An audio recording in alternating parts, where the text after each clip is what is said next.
Hello and welcome to Talking Aussie Books, a new weekly podcast shining a spotlight on Australian fiction. My name is Claudine Tinellis. As a writer and avid reader, I love chatting about books. And in this podcast, I'll chat to authors, publishers and readers, giving you, dear listener, insight into what's hot on the Australian fiction scene. So if you're looking for your next book recommendation or just want to know more about Aussie fiction writers, this podcast is for you. Grab yourself a cuppa, sit back and enjoy. Listeners, today is one very special day. This interview has been in the making since October of 2018, and I am so excited to be chatting with this incredible, thoroughly inspiring Australian author. Jane Harper has written 3 international best-selling books which have been published in 40 territories worldwide. She has won numerous top awards, including the Australian Book Industry Awards Book of the Year, the Australian Indie Awards Book of the Year, the CWA Gold Dagger Award for Best Crime Novel, and the British Book Awards Crime and Thriller Book of the Year. Jane's first novel sold over 1 million copies worldwide and has now been adapted into a major motion picture starring Eric Bana and is due for release early next year. Her new book, The Survivors, is due to be released here in Australia on September 22, and I know that there are many of you out there who simply cannot wait to get your hands on it. I'm completely starstruck and utterly delighted to welcome Jane to the podcast today. Hi, Jane. Oh, hello. Hi. Thank you so much for having me. It's my pleasure. I have to say that I'm having a total out-of-body experience at the moment. I'm sweating and I'm feeling really rather giggly. Thank you so much for your time. Oh, not at all. No, it's so lovely to be here. And thank you for kind of showcasing Australian authors in the way you do. It's really great to have a space where, we can really celebrate all the, the great books that are coming out from local authors. Jane, congratulations on yet another stellar book in The Survivors. I absolutely loved it. For me, it had all the Jane Harper trademarks, a tightly woven plot, a cast full of interesting but somewhat suspicious characters, lots of red herrings, but it also felt slightly different too. So I wanted to ask you, did you find writing this one to be a different experience to the others? I think, each book is a different experience because, each time I learned something new really about the writing process. For me, this time I really felt like I learned a lot from the previous 3 books in terms of what really works for me to get, the words on the page and the planning process that I like to go through. And I think the way a novel is structured. So I was able to take advantage of all that kind of technical know-how that I guess I've built up over the past 3 books. And that let me sort of get into the creative stuff, I think, a lot quicker. Yeah, I mean, I really loved writing this one. It was a lot of fun, and I'm pleased with the way it came out. The finished product is kind of exactly what I hoped for, I think, when I started writing it. So I was really happy with the way it came together. Yeah, fantastic. I mean, like The Lost Man, The Survivors is a standalone novel, but it's different from many of the others in that the events take place in a coastal town somewhere in Tasmania. Yeah, so, I mean, for me, setting is such an important part of my novels, and it's something that I think about, so early on. When I'm first kind of coming up with an idea for a book, I think about kind of a plot hook, and then really immediately I'm thinking about the setting. Those 2 are really interlinked.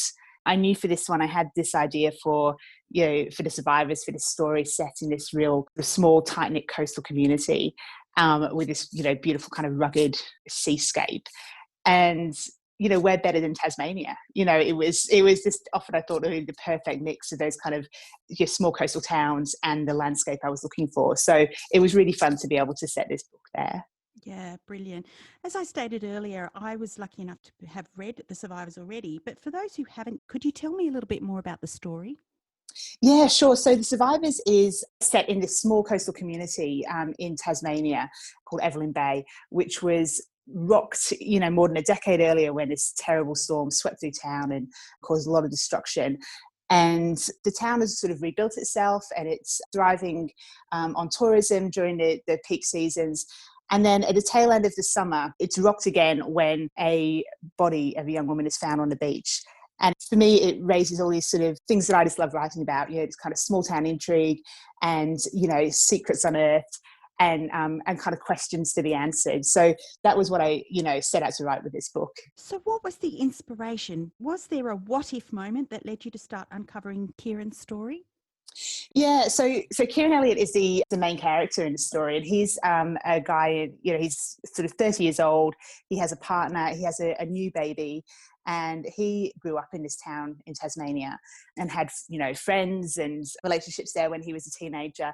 He moved away after an incident which was very traumatic for him, and he has sort of rebuilt his life really away from there. And then he comes back at the start of the book to help his parents who are struggling for various reasons. And he comes back with his young family. For me, for the character of Kieran, I think a real sort of starting point was this idea of revisiting your past with fresh eyes. And when you have a few years of experience and reflection under your belt, how different you maybe feel and how differently you look at things that at the time made sense and at the time you thought were perfectly acceptable, and how your perception changes. So that was really, I think, a big part of Kieran's story when I was sort of developing him as a central character in this book. Fascinating stuff. Now, Evelyn Bay is a fictional town in which the events of this novel take place, as you've mentioned. Was it based on a particular town in Tasmania, or was it an amalgamation of different characteristics? Yeah, it's an amalgamation really, which is what I always try and do. So in all my books, what I'm ideally aiming for is that the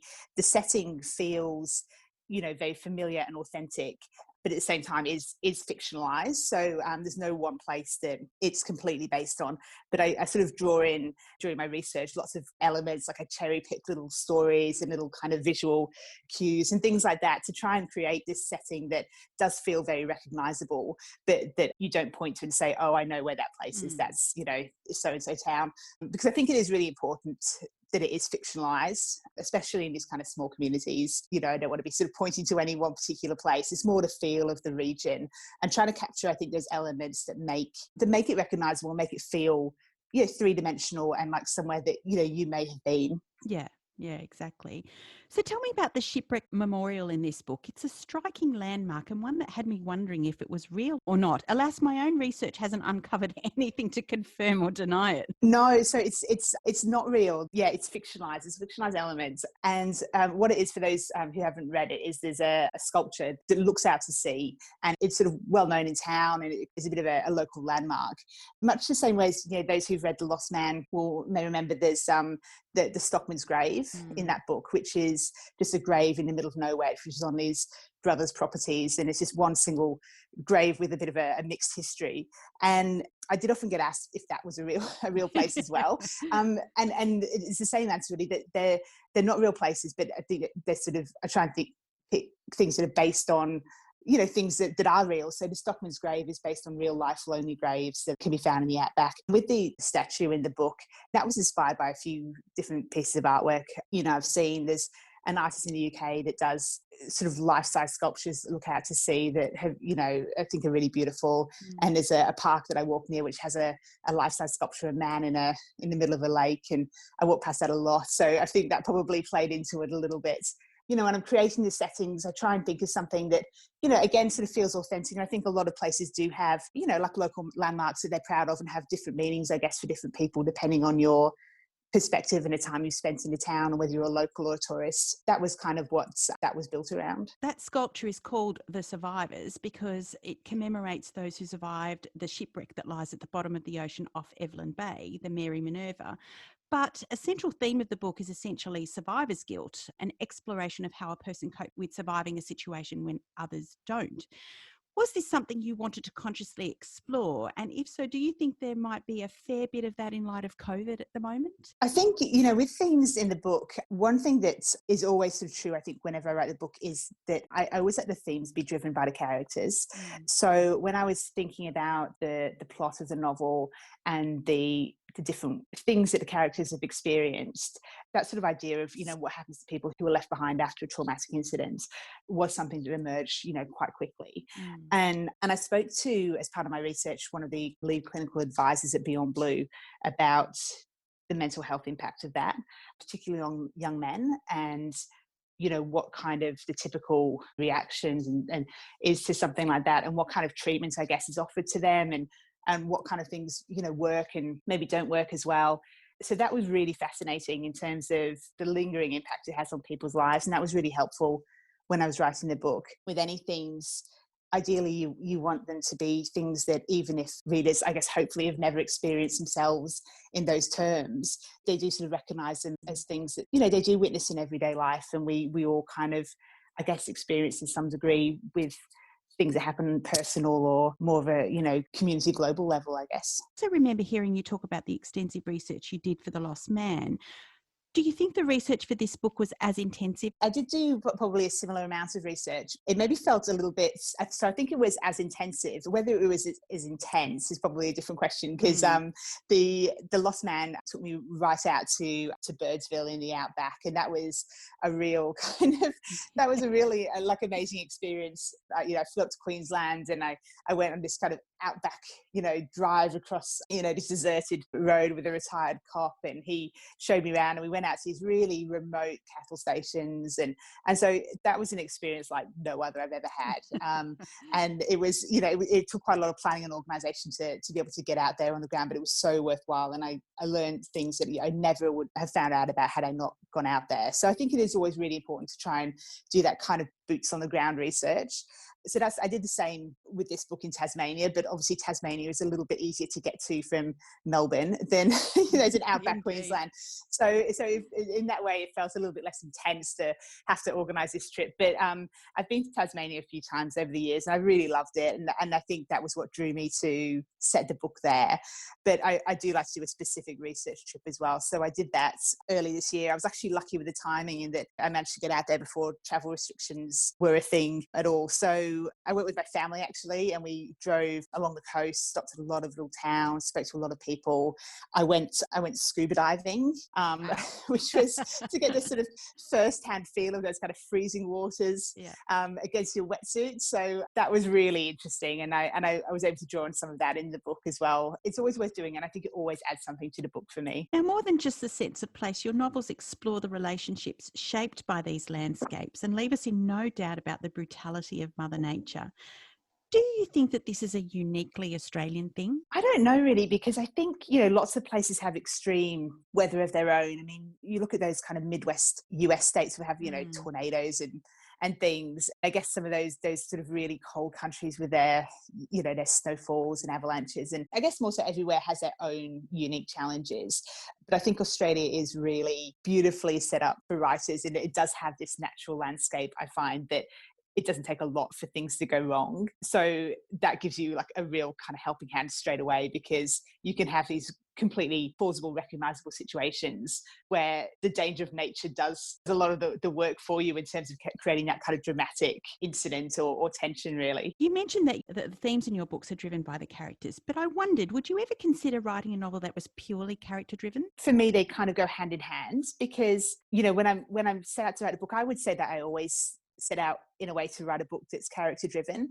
I come up with the plot maybe as a first point of call in the setting, but then the characters come, you know, obviously really soon after that. And then it's really the characters that I think help shape the whole overarching feel of the novel, and all the action and all the sort of different twists and turns that a book takes. And I guess for a long time, that's kind of what the book is for me when I'm kind of drafting my plan.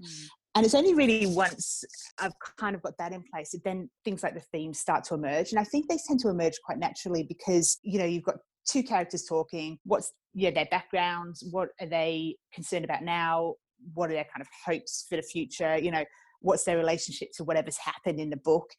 And through that, I think these larger themes start to emerge, because you can't really ignore them and still have characters that are believable. You know, you've got to kind of reference these worries, concerns that these characters are genuinely going to have. I think it's very hard to write believable characters without having those broader themes come into play in some way. You've been credited with instigating a wave of interest in Australian crime writing, or Antipodean noir as it's also referred to, opening up opportunities not only for more Australian crime novels, but also crime written by women. How do you feel when you hear that? Oh, look, I mean, it's incredibly flattering for, you know, you to sort of say that, and for anybody to kind of, I guess, attribute that to me, because people have been writing great books for years, you know, and there's so many, you know, talented authors who are producing fantastic books that deserve a lot of attention. And I think, you know, for me, I just wanted to, I suppose, be among them, be an Australian author who was writing about Australia and wrote books that people wanted to read was, you know, my kind of ultimate ambition when I first started writing The Dry, which was my, you know, my debut novel. And so, yeah, the response to The Dry was really unbelievable, and it still is in a lot of ways when I look back. The way the booksellers and readers just embraced it, and the opportunities it created for me, and opened so many doors, and really, most important of all, gave me the opportunity to write more books, because that was all I ever really wanted, was to be able to write books, and to be able to do it professionally and full time is really, you know, it is really like a dream, and it's what I never really would have thought would happen, to be honest. So, you know, if that has opened up doors for other writers, I'm really, you know, I'm really delighted about that. It's really hard to say what sort of drives market forces, and maybe it was just the market was just ready for us all. But I'm really happy the readers are kind of embracing these books in the way that they are. Indeed. I understand former President Bill Clinton read The Dry and posted about it on Twitter last year. Yeah. That must make you feel so proud. That was a really unexpected moment as well, because I didn't have any idea that was coming. I mean, sometimes if something like that happens, maybe, you know, you might get a little bit of a tip off, like someone might say, oh, you know, so and so's mentioned it to your PR person or something, so you kind of at least aware that they've read it. But suddenly, no, there was just this list posted on Twitter of his, I think it was his favourite books he'd read that year or something, and The Dry was on there, and he had a little write-off saying something like, you know, brings you out back to life or something like that, which I dutifully, obviously, you know, I was all leapt on, and we took that quote and plastered it all over the website and things. You know, it was quite amazing to sort of think that he read it, really, that he crossed his path. And since then, actually, Madeleine Albright, who works under him in the government, mentioned in an interview with the AFR recently that she also read my books. So I don't know if he lent them to her or I'm not quite sure. I'm not quite sure. They've got I hope she went out and bought her own copy. That's right. Yeah. So so that was so I don't know if they're just sort of giving each other kind of book tips or what, but it's really lovely. Yeah, whenever anybody mentions that I enjoyed your book, so it actually doesn't really matter who it is. It genuinely doesn't. People who come up to you on the streets or at book events, you know, and say, I've loved your book, I enjoyed it, or I gave it, you know, to my mother, or it really is so special, and it really means a lot, because that's what you want, to, you know, write something that people have enjoyed and they feel that, you know, gave them something for a few hours while they were reading it. Well, it certainly has done that. Most definitely. Now, Jane, as we were talking before I started recording, I had the absolute pleasure of meeting you here in Sydney at a literary lunch to celebrate the release of your third book, The Lost Man, back in October of 2018. And I was reflecting earlier on how different the world is now compared with then. There were people packed into the ballroom of the Four Seasons Hotel. I think there was something like 400 people there that day.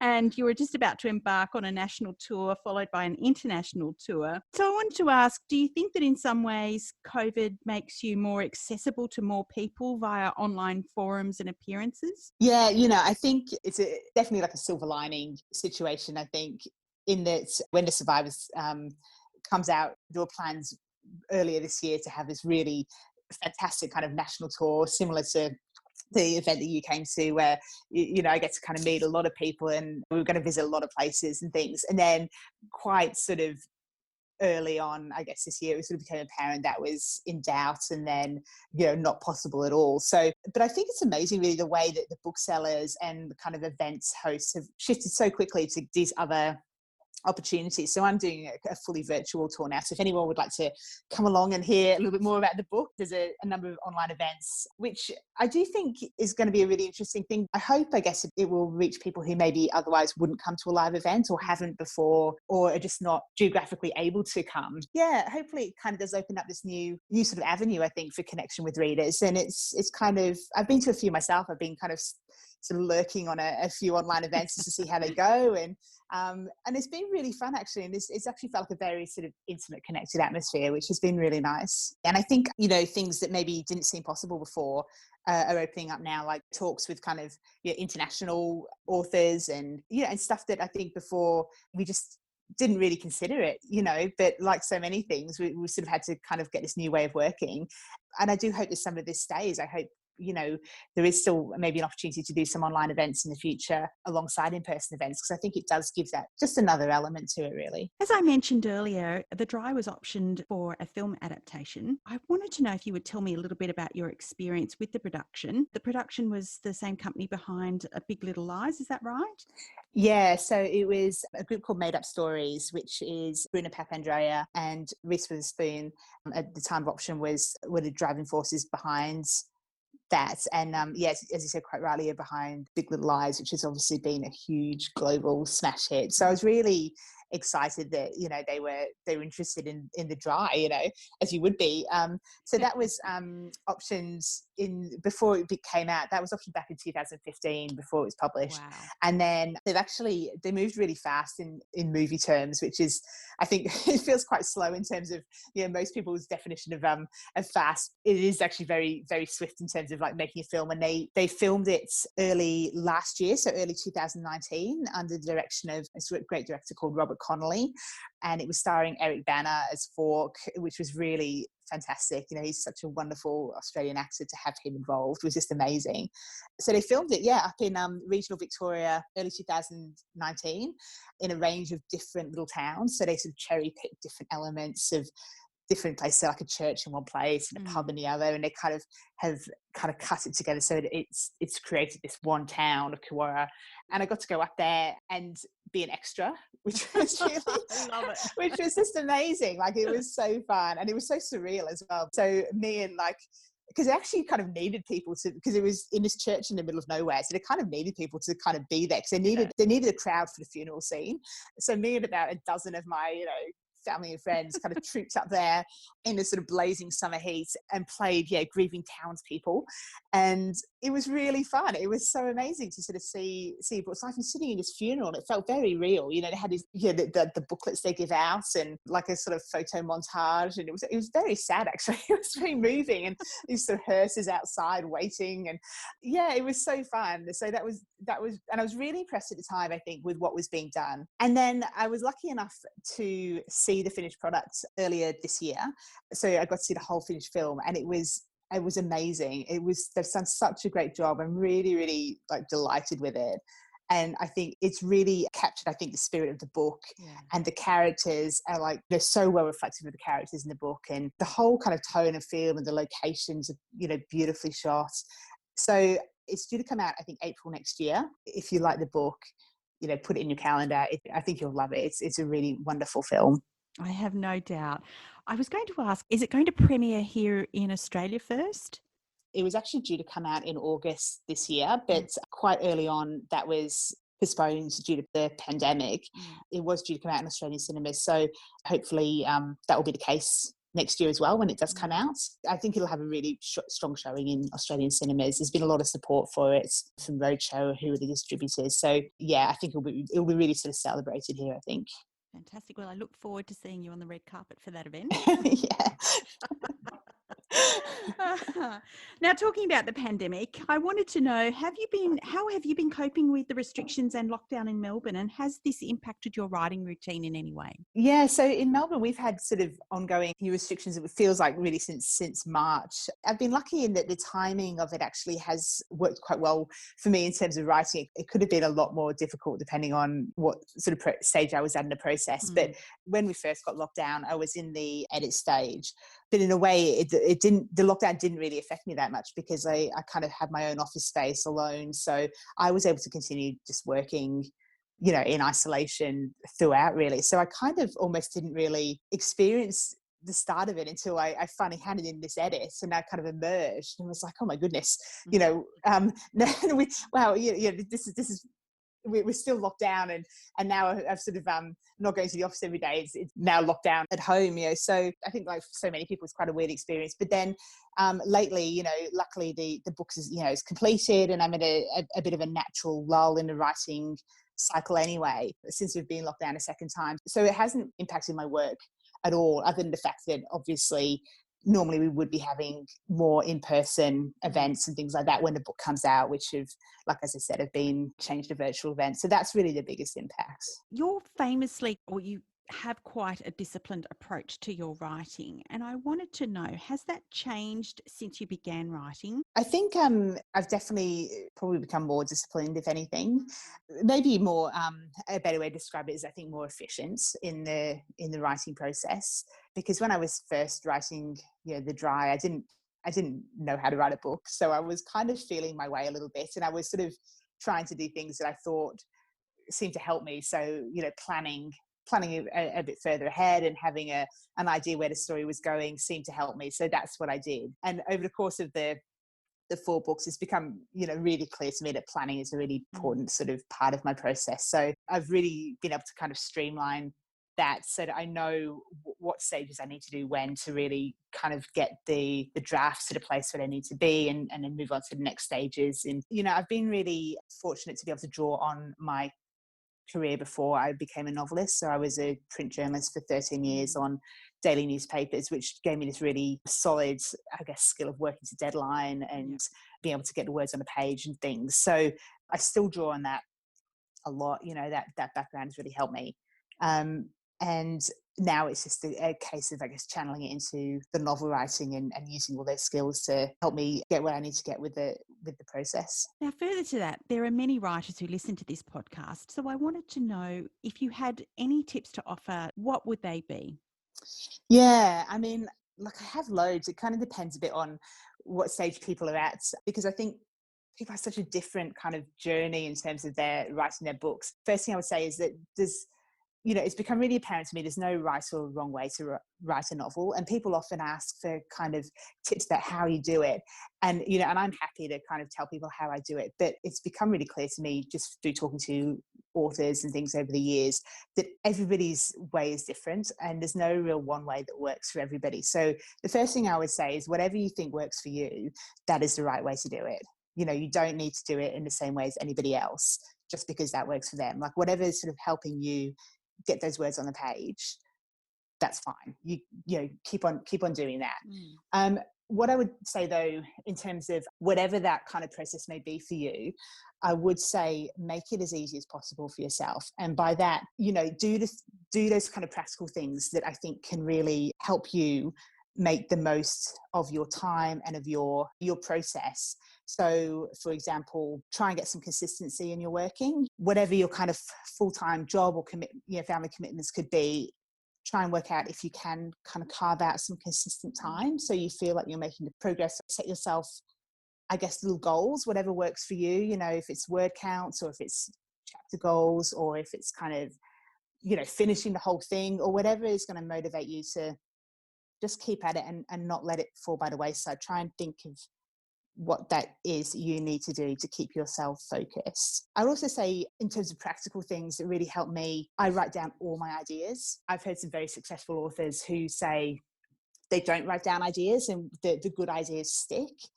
And again, if that works for them, then, I have full respect for that. For me, that doesn't work. And I know it doesn't work because quite often I will write down my ideas and I'll go back to them a couple of days later and I would have forgotten I ever had them. And they are genuinely useful ideas that absolutely make it into the book. And if I hadn't written them down, I would not remember them. And for me, that also has the benefit that it frees up quite a lot of mental space. So, when you're writing a book, you're trying to keep so many balls in the air. It's months and months and months of work, and you can't remember things for that long, I don't think. Whereas if you write them down, you can free up some mental space to think about other things and think about how you're going to make other stuff work. My final sort of tip, I think, and it depends a little bit what kind of book you're writing, but for the kind of books that I write, one of the really things that helps me a lot when I'm planning is that I start from the end in a way. When I'm thinking of the idea for the book, I don't sort of sit down and try and think of a killer opening. I actually think more about the ending and that kind of resolution that's going to sort of stay with the reader and what it's all pointing to. And then from there, I sort of work backwards and I think about the characters that I need to build around that kind of ending and who do I need to sort of bring that reader to that point. And then where am I going to start this story so the reader's dropped in at a point where they're kind of hooked, but they can be drawn through to this ending that I already have in mind. So that helps me a lot because it means I don't have to worry about painting myself into a corner, when I've got this great opening and I don't know where it's going to go. I always know where it's going to go, and working backwards helps me just feel confident that ultimately the whole book is going to make sense. That's fantastic. That's the first time I've heard anyone say that. You just learn these things as you write more and more. I start to think a bit more about the practices that actually work, like the technical aspects. And for me, that has been a big one, and that really sets me off, I think, on like a really strong footing, when I start writing. So if it works for anybody else, then it'll help them kind of get their ideas on the page with a bit more confidence. Indeed. Fantastic advice. And to that end, I might mention the wonderful TEDx talk you did on the creative process, which listeners can access via your website. I actually found that to be an incredibly illuminating talk. How did you find giving that talk? Oh, thanks. Yeah. So I gave that talk in 2018 when I was on my tour for The Lost Man, actually. And I have to say, it was so terrifying. I don't know. I don't know if you can sort of tell that on screen, but I've never done anything like that before. It was 10 minutes of public speaking, and, they encourage you not to use notes. So you have to memorize it. And you got this kind of bright lights, and you can't really see the audience. And it was one of those moments, though, that you look back and think, oh, wow, I'm really glad I did that. But I was really pushed out of my comfort zone a bit for that. But I wanted to do it, I think, because, I do get asked a lot about the writing process. And, and if I can offer anything that helps people, I'm happy to kind of offer any advice, I guess, that can kind of help someone achieve what I understand myself can be a goal that can feel quite overwhelming. And, that talk is still available online. If you go to my website, there's a link, or if you just Google it, it probably comes up. But it was basically talking about those practical things you can do to support creativity. So not sitting around and waiting for lightning to strike. It's about building that framework that really helps you develop those ideas and get yourself in a place where you can see this goal as a goal like any other, which requires your time and a bit of discipline and a bit of focus, rather than thinking that, unless you're struck by inspiration, then you can't do it. It's a skill like any other. And I think that's what I wanted to get across with that one. Absolutely. And I didn't think you looked terrified at all. I thought it was a very polished presentation. It was incredibly illuminating. And speaking as an aspiring writer, I think we do put a great deal of expectation on our shoulders, in the sense that we think that it's this, unattainable task. But the way that you spoke about it really did break it down in a way that made it really achievable, I think, for people who genuinely want to give it a crack. I hope so, because I really would love people to give themselves a chance to do it, because I think, I know for years and years I wanted to write a novel and I never did it, and I literally would sort of sit down at the computer and kind of type a few paragraphs and, oh, that's terrible. Like, obviously I can't do this and I haven't got any good ideas. And people have said it, and, maybe it just takes a while before you believe it, but, your first draft is not going to be the finished product. Yeah.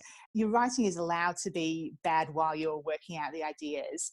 And it really is part of the process. And it's just about, like, I guess, working through that process and allowing yourself the time to develop it. I'll tell you actually quickly, like, one thing that really found quite surprising was I watch this show sometimes on the ABC called Fake or Fortune, I think it's called. And it's about these people who are kind of art experts.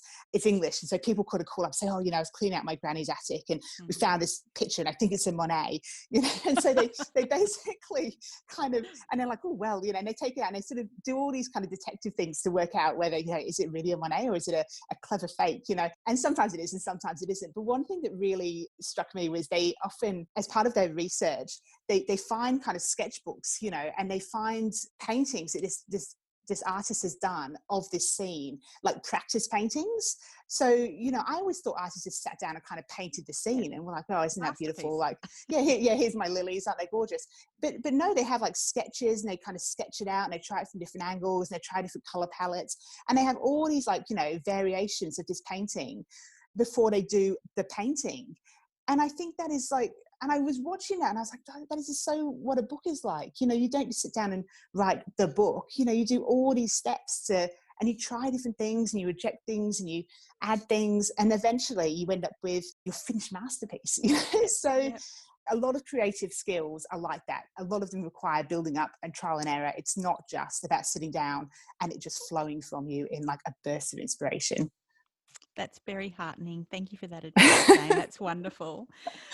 So I wanted to ask you, what's next, Jane? Are you working on something else at the moment, or are you just having a bit of a break from it all? So yeah, I'm in a bit of natural downtime just while the book is about to come out. Do all my virtual events in the publicity around the survivors. And then, yeah, pretty soon I'll turn my mind, I guess, to the new book. I'm always sort of thinking a little bit about stories and keep my eyes peeled for things that might, make a book. So I think it's, safe to say it'll be an Australian mystery, similar in kind of tone and feel to the others. But I haven't made any sort of firm decisions. I like to kind of toss up a few ideas and see what you think you could actually develop into a whole kind of 300-page novel.